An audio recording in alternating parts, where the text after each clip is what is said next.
Olá, estudantes! Eu sou a professora Catiane e hoje estou aqui para mais uma aula de famílias e direitos humanos. Vamos conversar sobre sustentabilidade, desenvolvimento sustentável e a importância de cuidarmos dos nossos rios. Você sabe o que significa sustentabilidade? É normal associarmos essa palavra à natureza, mas ela não se resume apenas a isso. Vamos assistir um vídeo sobre o assunto para entendermos o que significa essa palavra? Nos últimos anos, tem ficado evidente que os rumos de toda a sociedade humana precisam mudar. Os problemas ambientais têm se mostrado cada vez mais reais e um futuro de mudanças climáticas irreversíveis se aproxima.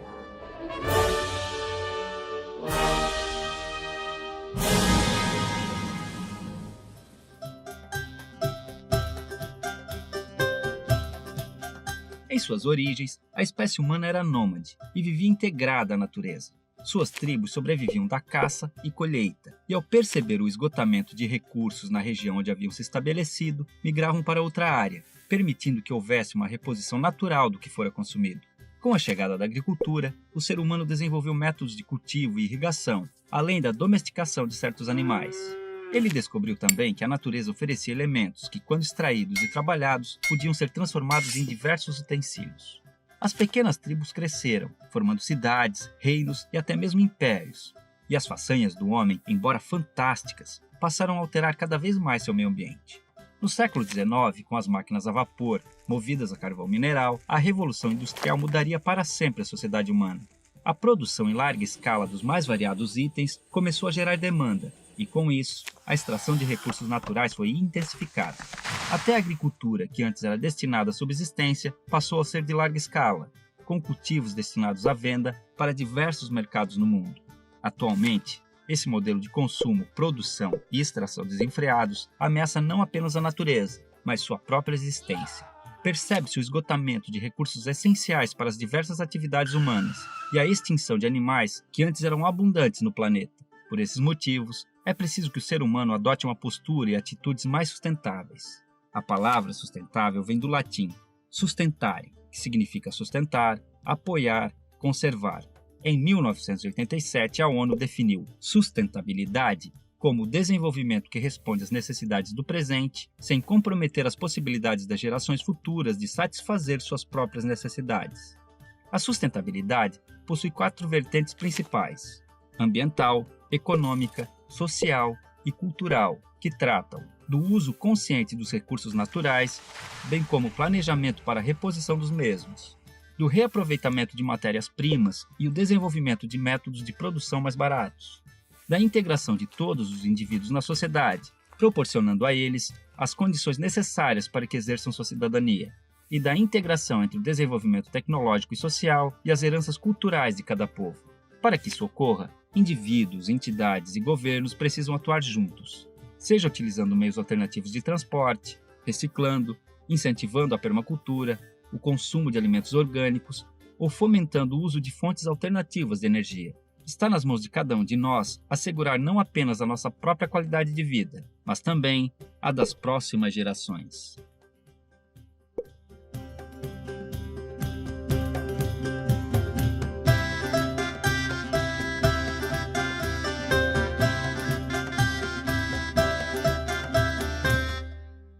Gostaram do vídeo? Descobriram o que é sustentabilidade? Como vimos no vídeo, sustentabilidade é a capacidade de sustentar, apoiar, conservar e cuidar. Desenvolvimento sustentável é tudo o que satisfaz as necessidades do presente sem comprometer as necessidades do futuro. O desenvolvimento sustentável tem como objetivo a preservação do planeta e o atendimento das necessidades humanas. Isso quer dizer que um recurso natural explorado de modo sustentável possibilita a maior duração desse recurso e condições de também ser utilizado por gerações futuras. No slide, consta lá, para que a sustentabilidade aconteça de fato, precisamos respeitar 3 princípios: o social, o ambiental e o econômico.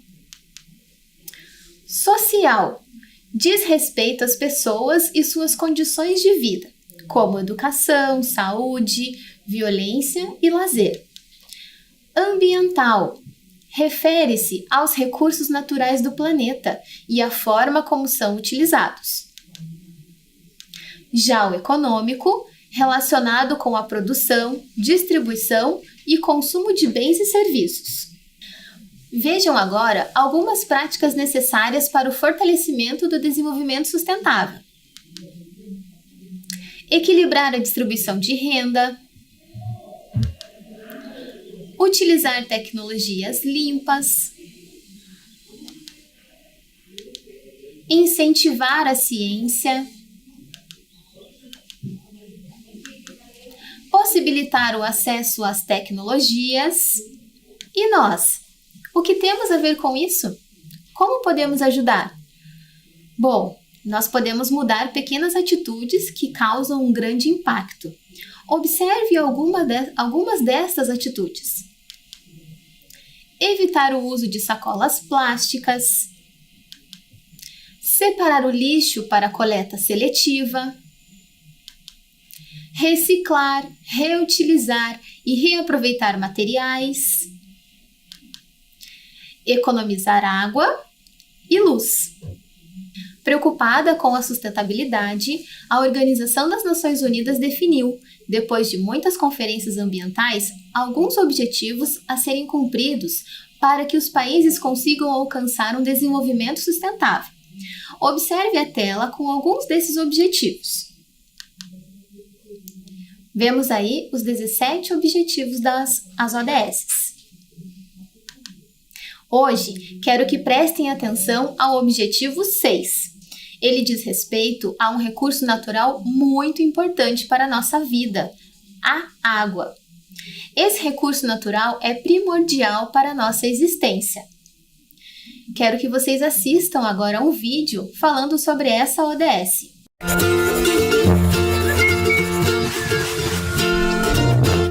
Olá, sejam bem-vindos à série especial do IBGE Explica sobre os Objetivos do Desenvolvimento Sustentável. Hoje trataremos do Objetivo 6, Água Limpa e Saneamento. A proposta é garantir disponibilidade e manejo sustentável da água e saneamento para todos. Sem água não há vida, isso é fato, mas a Terra é praticamente o planeta água. Nem tanto. Muito pouco dos 70% da água da Terra está de fato disponível para o consumo humano. Apenas 2,5% dessa água é doce e cerca de 2,2% encontram-se em regiões de difícil acesso como geleiras, deixando apenas 0,3% de água acessível. Segundo a OMS, até 2025, cerca de 1,8 bilhões de pessoas estarão morando em países ou regiões em situação de escassez total de água e quase metade da população mundial estará vivendo em áreas de estresse hídrico. De acordo com a FAO, a escassez de água já afeta quase todos os continentes e mais de 40% da população do nosso planeta. Essas pessoas habitam regiões onde a oferta anual é inferior a 1.700 metros cúbicos de água por habitante, limite mínimo considerado seguro pela Organização das Nações Unidas. A água sacia nossa sede, mas também é vital para outros aspectos de nossa vida. E então, você tem sede de quê? Aproximadamente 1 bilhão de pessoas em todo o mundo não têm acesso à água potável e cerca de 2,6 bilhões, quase um terço da população mundial, não dispõe de água suficiente para o saneamento básico. Um estudo denominado Água Doente, elaborado pelo Programa das Nações Unidas para o Meio Ambiente, PNUMA, em Nairobi, no Quênia, em 2010, concluiu que o uso da água poluída mata mais do que qualquer forma de violência, incluindo as guerras. A água contaminada pode transmitir doenças como diarreia, cólera, disenteria, febre tifoide e pólio.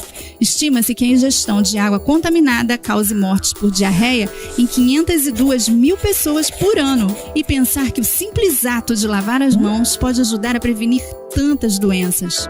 Quanto a saneamento básico no Brasil, um diagnóstico do ano de 2014 feito pelo Sistema Nacional de Informações sobre Saneamento, SNS, revela que apenas 49,8% da população contam com coleta de esgoto. No Nordeste, onde somente 23,8% das pessoas têm acesso ao recolhimento de esgoto, está concentrada a epidemia de microcefalia associada ao Zika vírus, transmitida pelo mosquito Aedes aegypti, que tende a se propagar mais facilmente em em ambientes sem saneamento básico. No mundo, as principais fontes de poluição de água são oriundas de assentamentos humanos e das atividades agrícolas e industriais.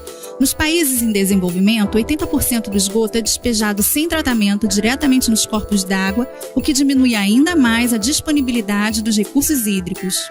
Dados da Secretaria de Recursos Hídricos do Ministério do Meio Ambiente apontam que 63% dos depósitos de lixo no Brasil estão em rios, lagos e restingas. Também os agrotóxicos, o mercúrio dos garimpos e o lixo bruto são jogados em rios. E isto ocorre principalmente na região norte, onde se localiza a maior reserva de água doce do país, a Bacia Fluvial do Amazonas. Se nada for feito em relação à água, especialistas preveem que haverá conflitos entre países, nações e povos por disputa de água em um futuro não muito distante. Não lave suas mãos para isso e aproveite para assistir aos outros 16 vídeos sobre os Objetivos de Desenvolvimento Sustentável. Até a próxima! Muito interessante esse vídeo. Vejam as próximas imagens com as metas desse Objetivo 6 que acabamos de assistir. As metas da ODS 6. Alcançar o acesso universal e equitativo à água potável, segura e acessível, e ao saneamento e higiene adequados e equitativos. Melhorar a qualidade da água, aumentar substancialmente a eficiência de seu uso e implementar a gestão integrada dos recursos hídricos. Proteger e restaurar ecossistemas, ampliar a cooperação internacional e apoiar e fortalecer a participação das comunidades locais. No próximo slide, água e saneamento básico. O acesso à água e ao saneamento são essenciais para a saúde, sustentabilidade ambiental e prosperidade econômica. O acesso inadequado pode ter como causas demandas crescentes, má gestão, degradação da água pela poluição e exploração das águas subterrâneas. Mundo e Brasil. Os números de pessoas sem acesso a esse direito humano, a esses direitos humanos, ainda são muito altos. No mundo, a cada 3 pessoas ainda não tem acesso à água potável e mais da metade da população não tem acesso ao saneamento. No Brasil, quase 35 milhões de brasileiros continuam sem acesso à água e quase 100 milhões ao esgoto. Você sabia? Os rios são fontes desse recurso natural tão indispensável aos seres vivos.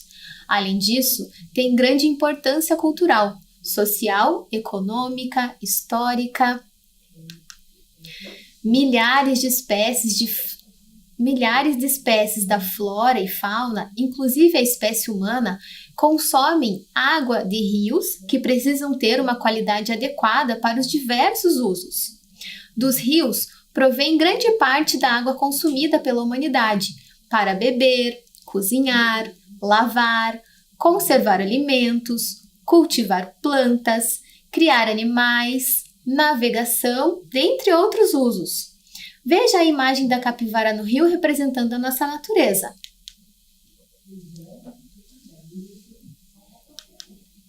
Vou mostrar para vocês um mapa. Neste mapa temos a cidade de Curitiba e essa parte em azul são os rios que passam por nossa cidade. Vejam como são muitos.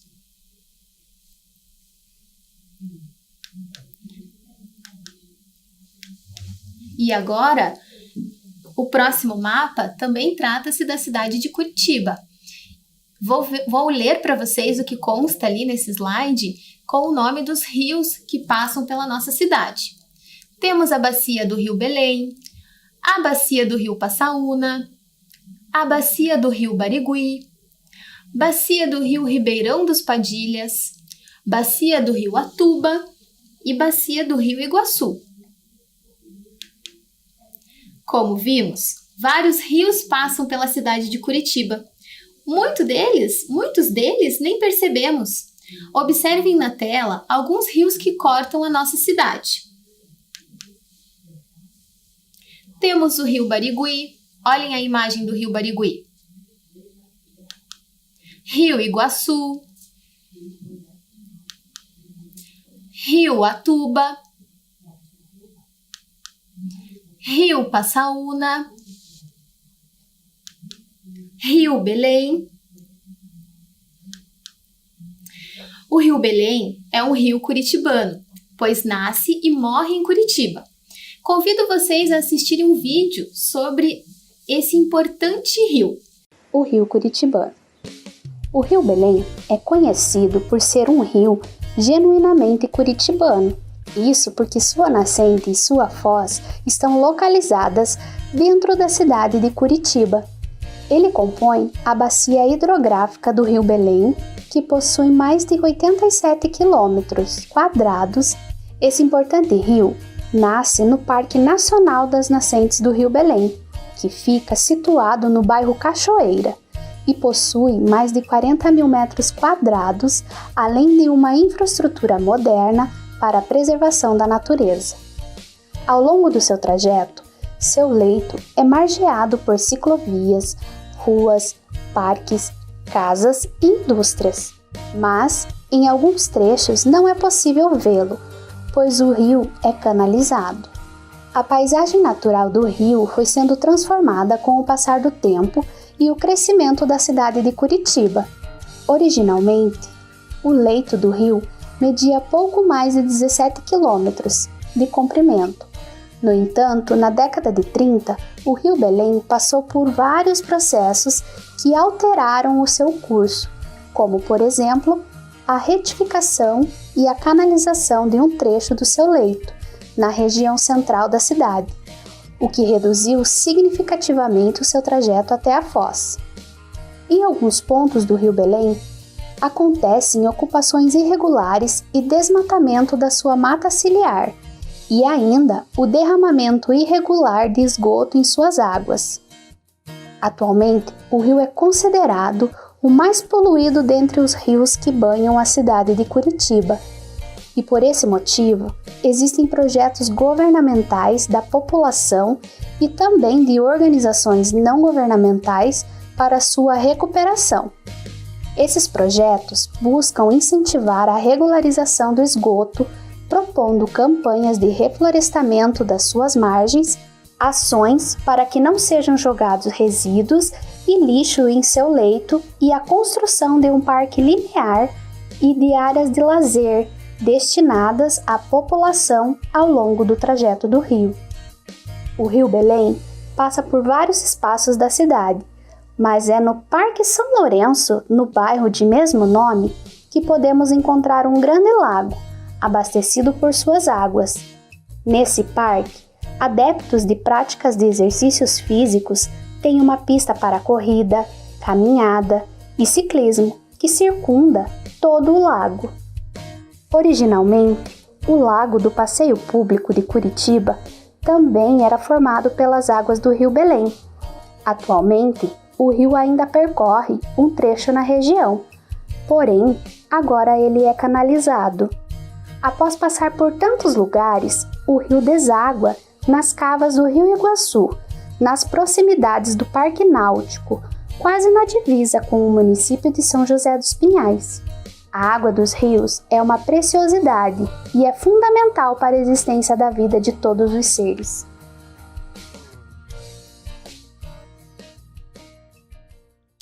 Essas imagens que vimos dos nossos rios e o vídeo mostram os rios com bastante água, mas a nossa realidade é outra. Por isso esse é um assunto muito relevante a ser discutido. Nós estamos com um nível abaixo da água dos rios e isso causa o racionamento que nós estamos vivendo, essa falta de água e a importância de racionarmos o uso da água, de economizarmos essa água. E com isso, os nossos rios estão doentes. O lançamento de esgotos sanitários sem o devido tratamento, assim como o despejo de lixos, tem provocado um aumento de matéria orgânica nas águas, o que prejudica a sobrevivência de organismos que dele necessitam. Vou ler para vocês uma história de um outro rio que ficou doente por causa de um desastre ambiental. O livro chamado Um Dia, um Rio. Texto de Léo Cunha e ilustrações de André Neves. Este é o livro Um Dia, um Rio, de Léo Cunha e André Neves.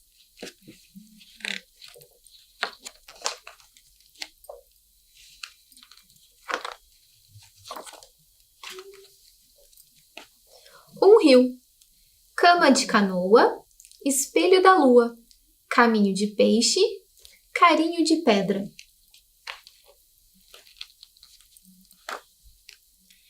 Minha dança colore os mapas, meu canto refresca as matas. Minhas veias irrigam florestas, alimentam o cercado, aliviam o sertão.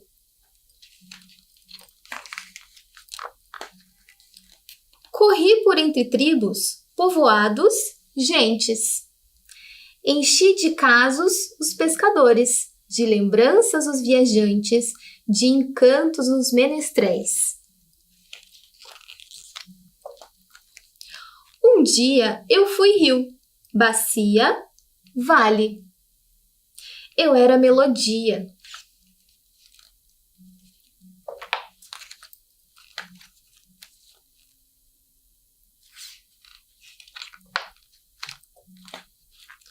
Hoje sou silêncio.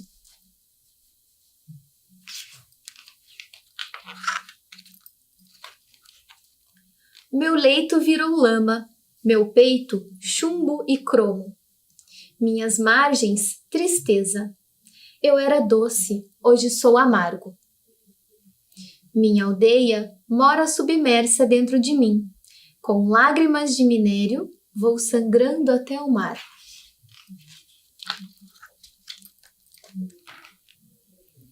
Eu fui um rio um dia.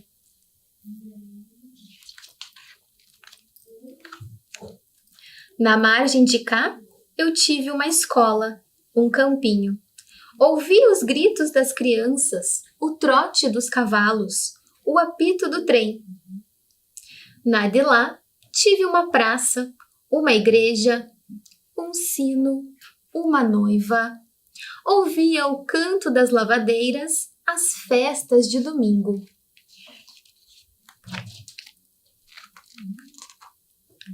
Da terceira margem, eu choro por tudo e por todos.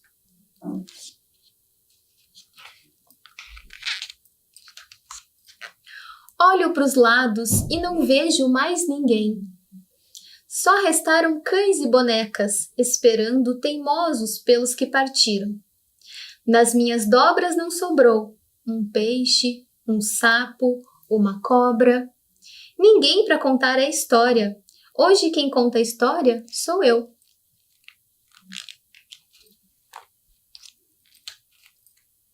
Eu fui um rio um dia.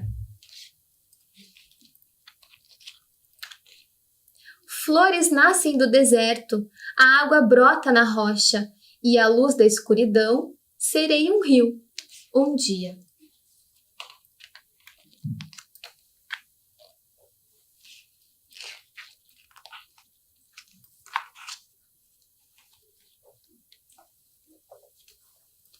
A história Um Dia, um Rio é um grito de socorro de um rio indefeso, que não tem como reagir ao ser invadido pela lama em um desastre ambiental, que destruiu a bacia do Rio Doce em 2015. Uma das 3 barragens de rejeitos mantidas pela mineradora Samarco, na cidade de Mariana, no estado de Minas Gerais, se rompeu. O mar de lama foi avançando, abrindo caminho em meio a pequenos distritos, propriedades rurais, vegetação, lagos, córregos e rios. Olhe a imagem do rio. A bacia hidrográfica do Rio Doce, localizada no município Ressaquinha, próximo à cidade de Ouro Preto, pertence ao estado de Minas Gerais e parte da bacia no estado de Espírito Santo. Veja no mapa a localização do estado de Minas Gerais e Espírito Santo. Essa é a bacia hidrográfica do Rio Doce. Agora que ouvimos a história Um Dia, um Rio, convido vocês para imaginar e refletir. Será que somente os peixes sofreram com as águas poluídas? E como fica a população desse lugar? E o nosso Rio Belém que vimos no vídeo, será que a poluição nele nos causa danos ou prejuízos? Vamos fazer uma atividade? Para fazer a atividade, você precisará de, olhe na tela, folha, papel, um caderno, borracha e lápis. Lápis de escrever ou lápis de cor.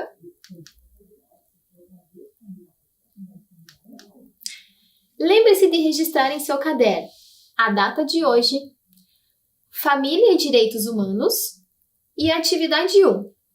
Como podemos ajudar o nosso Rio Belém? Registre através de desenhos ou palavras.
Se não deu tempo de fazer a atividade, não tem problema, pode terminar no final da aula.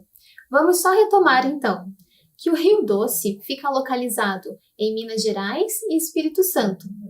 Já o Rio Belém é aqui da nossa região de Curitiba. Agora que vocês refletiram sobre como ajudar nosso Rio Belém, veja o próximo slide.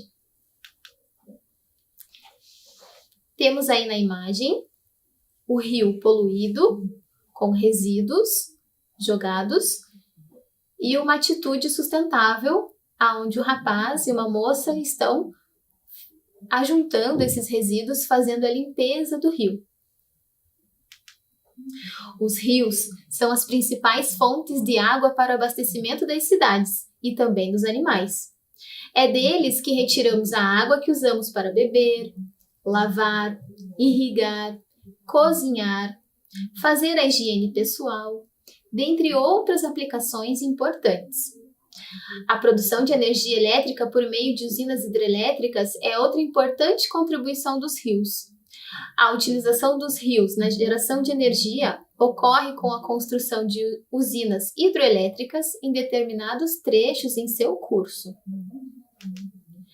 A disponibilidade de água, tanto em quantidade como em qualidade, é um dos principais fatores limitantes ao desenvolvimento das cidades.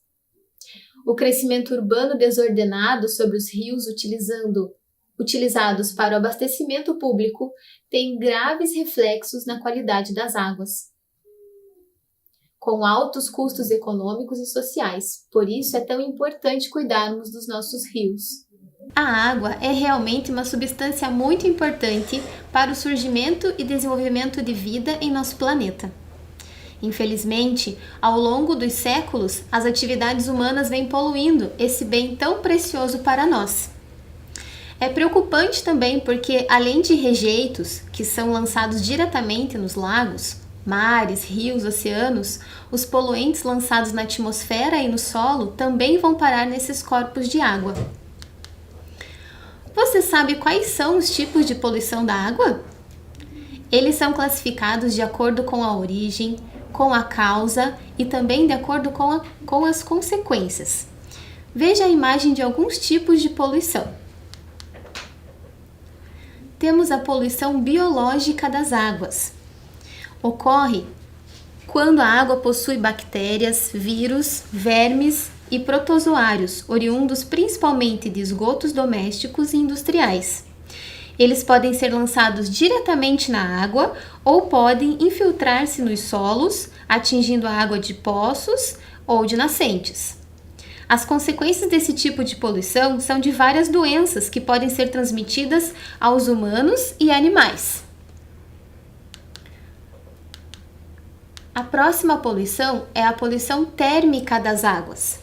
Ocorre quando são lançadas nas águas grande quantidade de águas aquecidas, que foram usadas, por exemplo, em indústrias para aquecer caldeiras, em processos de refrigeração de refinarias, siderúrgicas, usinas termoelétricas e até em usinas nucleares. A água quente diminui o gás oxigênio na água, o que provoca a morte de muitos peixes e outros animais aquáticos. O aumento da temperatura da água também acelera a reação de outros poluentes, se já estiverem presentes na água, e afeta o ciclo de reprodução de algumas espécies. A outra poluição é a poluição química das águas. Ocorre por produtos químicos, seus efeitos podem ser sutis e demorar muito tempo para serem percebidos. Causam intoxicação nos seres vivos, deformação e até a morte. Entre os principais poluentes químicos estão os fertilizantes agrícolas, compostos sintéticos como plásticos, inseticidas, tintas, detergentes, solventes, remédios e até aditivos alimentares.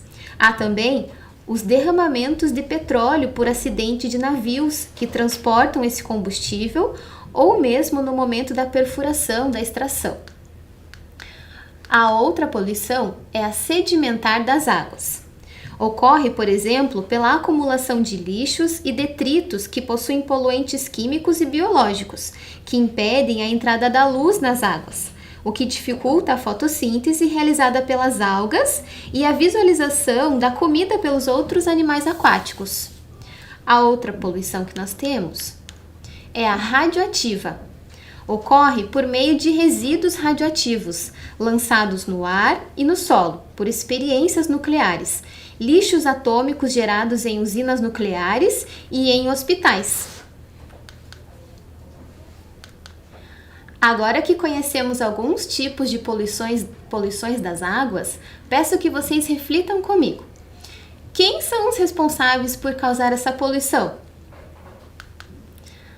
Todos nós somos responsáveis, né? Nós, quando fazemos o descarte incorreto de nossos resíduos, quando é lançado esgoto em local inadequado. As fábricas, indústrias e usinas também são responsáveis por causar a poluição e prejuízo ao nosso meio ambiente.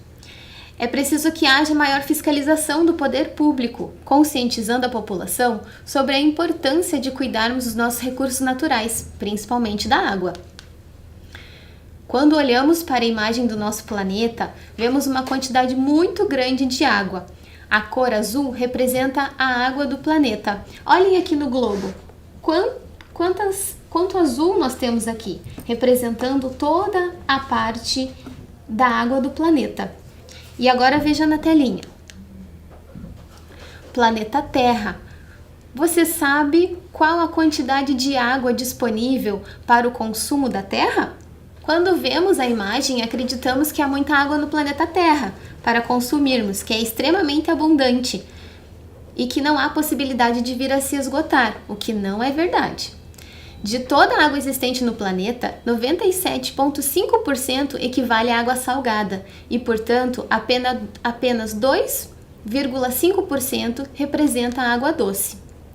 A maior parte dessa água doce, no entanto, é encontrada indisponível para o consumo, pois está em forma de gelo ou cobertura de neve permanente nos polos e regiões montanhosas, ou como águas subterrâneas em lençóis freáticos.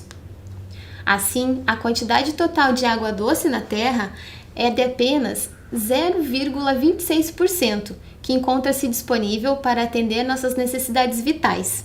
Concentram-se em lagos, reservatórios e bacias hidrográficas. Se toda a água do planeta Terra coubesse em uma garrafa PET de 2 litros, até trouxe aqui uma garrafa para demonstrar para vocês. Se toda a água do planeta coubesse nessa garrafa PET, aqui cabe 42 mil gotas que estariam disponíveis, mas para o consumo, somente 3 gotinhas de água representam a quantidade de água que podemos consumir. Então, diante de tudo que falamos até agora, vemos o quanto é importante economizarmos nossa água potável. Chegou a hora de mais uma atividade. Atividade 2. Escreva ou desenhe o que podemos fazer para economizar água em nossa casa.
Agora que refletimos um pouquinho sobre como fazer essa economia de água em casa, veja alguns exemplos na tela de atitudes simples que podemos fazer para o uso consciente da água. Feche a torneira. Ao lavar as mãos ou a louça, não deixe a torneira aberta o tempo todo. Isso evitará que vários litros de água sejam desperdiçados. Para escovar os dentes, é necessário apenas um copo de água. Evite deixar a torneira aberta. Antes de lavar a calçada, use a vassoura. Jamais use a água de mangueira para varrer a sujeira. Junte roupas para lavar todas de uma só vez.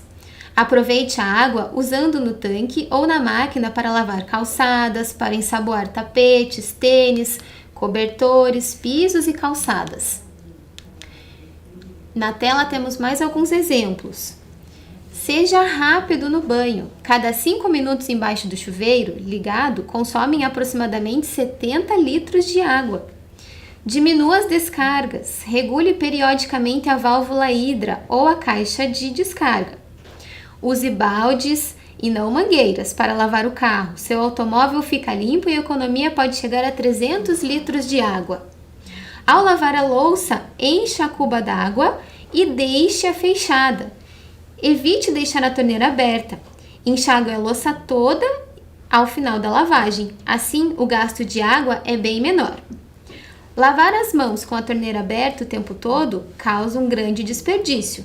Ao ensaboar as mãos, deixe a torneira fechada. Então, falamos agora sobre algumas atitudes de como economizar água em casa. Agora eu quero que vocês vejam uma reportagem, uma notícia que busquei no site da Sanepar. Acessando o site da Sanepar, que é www.sanepar.com.br, na parte Notícias, no dia 21/6/2021, a Sanepar postou a seguinte informação: chuva e economia de água mantém estável o nível de reservatórios da região metropolitana de Curitiba.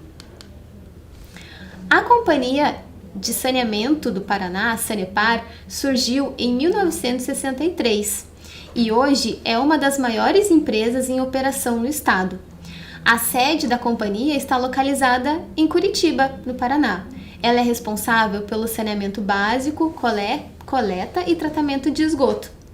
Então, leia com a professora na tela o trecho que retirei desta notícia. As chuvas do fim de semana afastaram a implantação de um rodízio mais severo em Curitiba e região metropolitana e melhoraram a performance das barragens. As chuvas também contribuíram para amenizar a situação da região sudoeste, onde a Sanepar mantém um sistema de rodízio em Santo Antônio do Sudoeste e Pranchita. O nível médio dos reservatórios do Sistema de Abastecimento Integrado de Curitiba e região metropolitana está em 52,72%, pouco acima do acumulado da última sexta-feira, que era de 50,97%.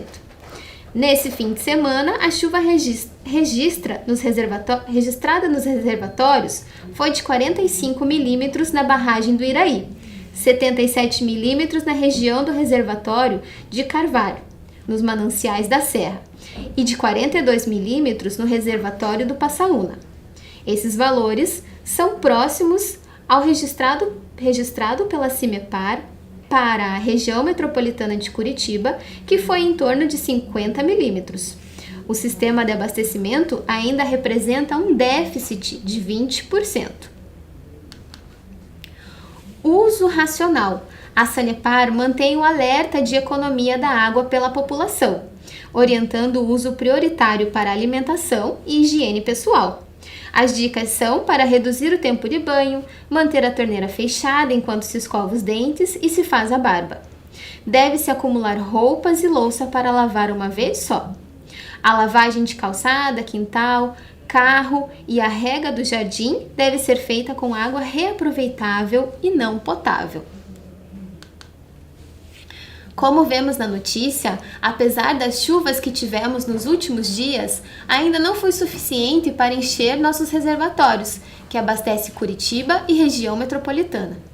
Portanto, devemos manter os cuidados para evitar o desperdício de água.